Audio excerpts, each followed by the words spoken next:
Eritrean Women's Association of North America.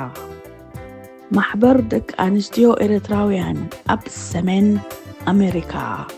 جمعية المرأة الإريترية في أمريكا الشمالية.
Dr. Jemila Aman is a well-known public figure in the Eritrean society in Canada.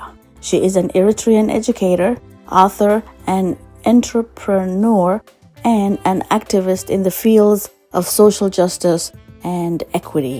Dr. Jemila Aman is the current CEO and president of Premier Canadian Business Solutions Incorporated and president of Livelihood Development International Initiatives. As well, Dr. Jemila Aman is a professor and a curriculum developer with Humber College, Guelph Humber University.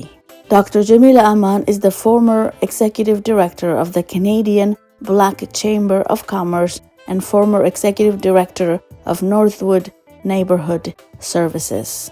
Dr. Jemila Aman's educational background includes a PhD in education from the University of Liverpool. She also has a Master of Arts degree in leadership from Royal Roads University. Dr. Jemila Aman has done extensive national and international volunteer work with NGO, non-governmental organizations, and higher educational institutions. Some of her publications include Racism, Privilege, and Power, Black Students' Experiences in Grade 11 and 12 and their transition to post-secondary school. Number 2, Integration and Merger Research. Number 3, Building Disability Support Services. And 4, Community-Centric Experiential Education. الدكتورة جميلة أمان. الدكتورة جميلة أمان شخصية إريترية بارزة ومرموقة ومعروفة في كندا والولايات المتحدة الأمريكية كمعلمة، مؤلفة، مديرة أعمال وناشطة اجتماعية في مجال العدالة والمساواة. الدكتورة جميلة أمان حالياً تشغل منصب الرئيسة التنفيذية أو CEO لشركة Premier Canadian Business Solutions Incorporated ورئيسة مبادرات تنمية سبل العيش الدولية. كما أن الدكتورة جميلة أمان أستاذة ومطورة مناهج تدريسية في كلية همبر جامعة غويلف الكندية. الدكتورة جميلة أمان هي المديرة التنفيذية السابقة لغرفة التجارة الكندية للسود والمديرة التنفيذية السابقة لخدمات حي نورث وود في ضواحي تورونتو.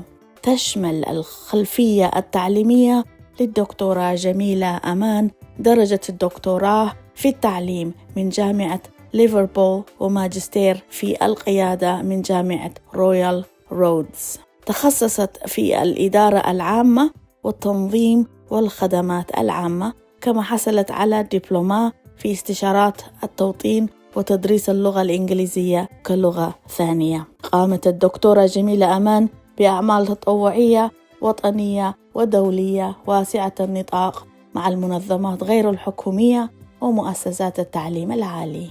نشرت الدكتورة جميلة أمان 4 منشورات، هي رقم 1 العنصرية والامتياز والسلطة، تجارب الطلاب السود في الصفين الحادي عشر والثاني عشر وانتقالهم إلى مرحلة ما بعد الثانوية.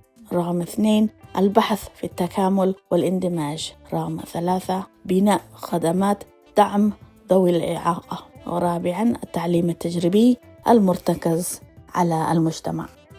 دكتور جميلة أمان أب كندا أب زركب حبرتساو إريترا فلتي سبئية إريتراويت ممهر دراسيت بعلت النقدي كمون أب عودتات محبراوي فتحن معرنة تقالاسيت إياه. دكتور جميلة أمان أبزي حجي أوان وانا أكايديتن سرحن بريزدانتن بريميري كنداوي بيزنس سوليشن إنك كمون بريزدانت لمعات من نبابرو على مخاوي تبقصصات إيوم. دكتور جميلة أمان أب هامبر كوليج غولف هامبر بروفيسور الدلاوي سرعة مرتي إياه. دكتور جميلة أمان فتساميت دايركتر ناي تسلمتي كنداويان بلاك تشامبل أوف كوميرس نقدي فتسامي دايركتر أغلقلوت كبابي نورزوود نوربرن إيو. دحر بايتات مرتي دكتور جميلة أمان كاب ليفربول يونيفرسيتي إديوكيشن أستمهرو PhD ديجري تمرقة. بتوسخي كاب رويال رودز يونيفرسيتي ليدرشيب مرحنة ماسترز ديجري اللوا. دكتور جميلة أمان مس زي منغستاويان تكالات NGO نلعلوت تكالات مرتي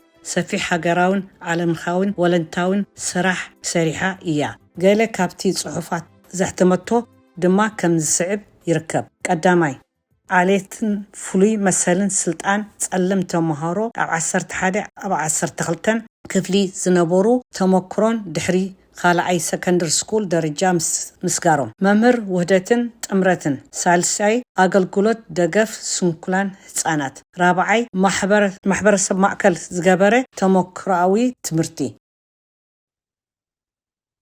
Hello everyone, my name is Jemila Aman. Assalamu alaikum. Salam. Kuf alaikum.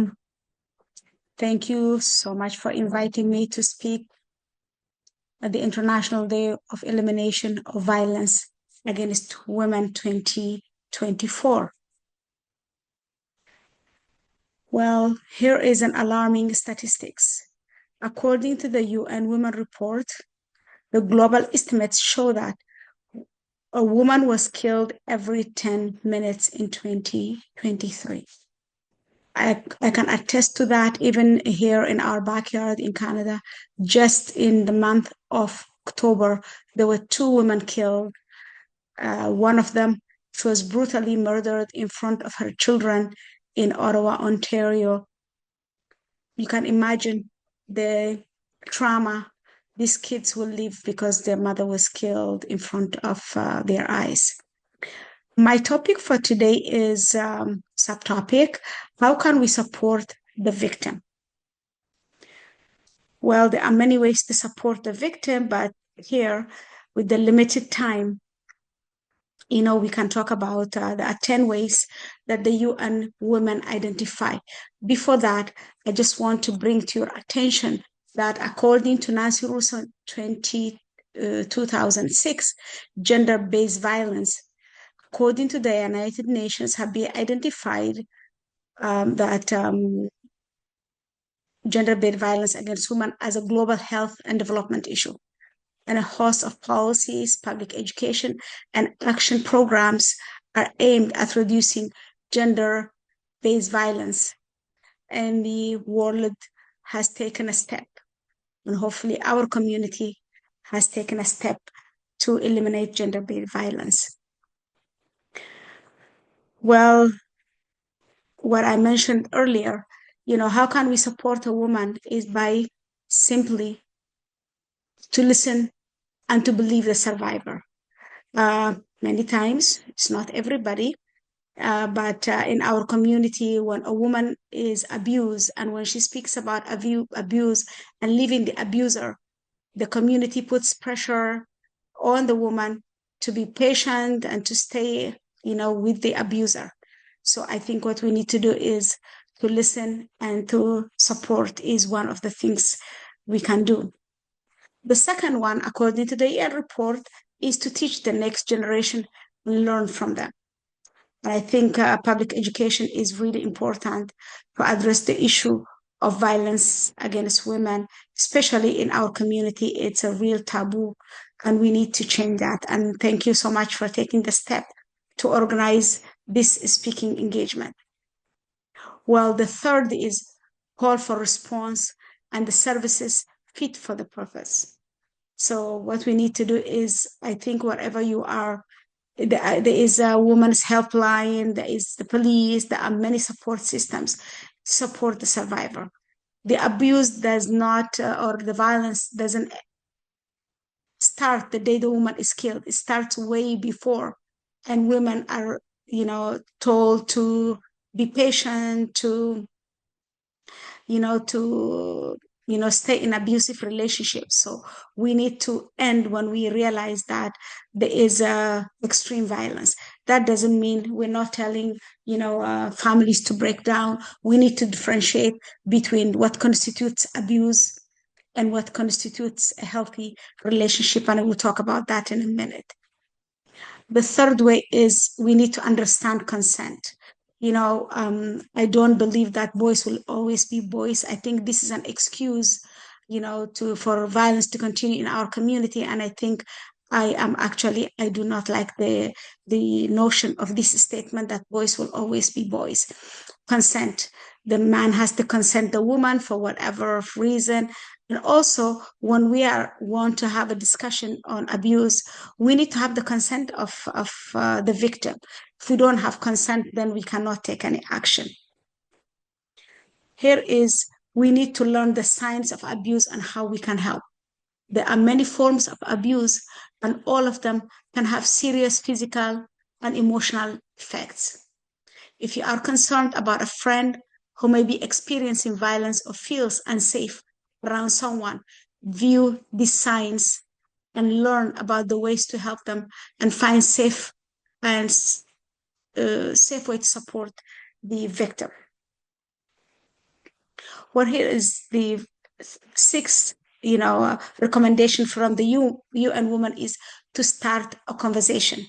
Sometimes, the victim experiences what we call, the abuse syndrome, which is the woman internalize abuse and feels that she's at fault every time there is abuse. So we need to open up the conversation and try to make the victim understand that it's not her fault that there is abuse. At this point, I just want to present a balanced approach that, yes, there is more violence against women, but there is also violence against men. Because of male-dominated societies, not only in our community, everywhere, usually men don't report it. Yes, the numbers are fewer, but there are men who are abused as well. So abuse, regardless of whether it's a woman or a man, it doesn't make it right. So it's wrong whether it's a woman who is the abuser or whether it's a man. But for today's topic, because this is the day of elimination of gender-based violence against women particularly, we're going to focus on speaking about women. Here is the seventh way, according to the UN report, is to stand up against rape and culture, or stop sexual harassment against women.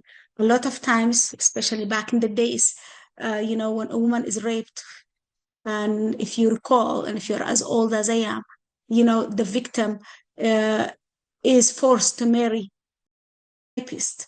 And I think we need to stop practices like that. and we need to stand against rape. Rape is rape, and rape is violence. It's a brutal violence. The eighth way, according to the UN Women Report, is to fund women's organization. Fund it in many ways. There are many funders, but as individuals as well. We can donate to cause that supports, violence against women. So that's one way we can support the victim. The ninth way is to hold each other accountable. And we need to make the victim feel that she is not alone. So we need to support women who are experiencing violence, and we need to find them a safe haven and all that. So here is the effective way to combat violence against women is to effectively, combat gender-based violence. We need to understand the issue. We need to understand the relevant data collection is key to implementing successful prevention measures and providing survivors with the right support. So the gaps in gender-sensitive data collection have become more glaring than ever. Call on your government to invest in the collection of data on gender-based violence as well. And those of you who are academic and who are researchers, are encouraged to conduct research in our community. Once we have the data, and I think governments and institutions are willing to support, so we need to present the data. Nowadays is everywhere data-driven decisions. Government usually implement programs that are data-driven, are more effective and more efficient. Here is, we need to recognize the relationship, what is healthy and unhealthy relationship. And we need to look at adaptability. One thing healthy relationship largely share is adaptability, says Linda Atten, a therapist in Berkeley, California. They adapt to circumstance and the fact that we are always changing and going through different phases in life. So those of us who are easily adaptable, and especially when we look at immigration, many of us coming from Africa or coming from Eritrea particularly, and when we come to North America, women tend to adapt very quickly to their new environment. And because we come from a male-dominated societies, sometimes, it's not always, and it's not everybody, however, the men don't adapt quickly, and that could cause violence against women more glaring. Okay, partners in good relationship have open communication. So this is one way to keep a healthy relationship. You should be comfortable talking about, any issues that come up, from things that happen in everyday life, such as work or friend stress, to a more serious issues such as mental health, symptoms of financial constraints. Even if they have different opinions, they listen without judgment and then share their perspective.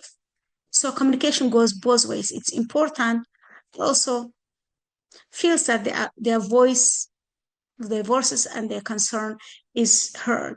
I think I was given only 10 minutes for this presentation, so I'm going to end it, but I think this topic is huge, and I don't think we have done justice in addressing. So I'm going to end it by saying, thank you so much. I had more slides, but I think because of time, we are not able to address all the slides at this particular time. Perhaps maybe at a later date, we are able to do more justice to the topic and we can have more discussions. I just want to say thank you so much for inviting me, and we need to have more conversations like this to address issues that are impacting our community negatively, and especially impacting women negatively and impacting children as well. Thank you so much, and I hope we can meet again. Eritrean Women's Association of North America. ማሕበር ደቂ ኣንስትዮ ኤርትራውያን ኣብ ሰሜን أمريكا. جمعية المرأة الإريترية في أمريكا الشمالية.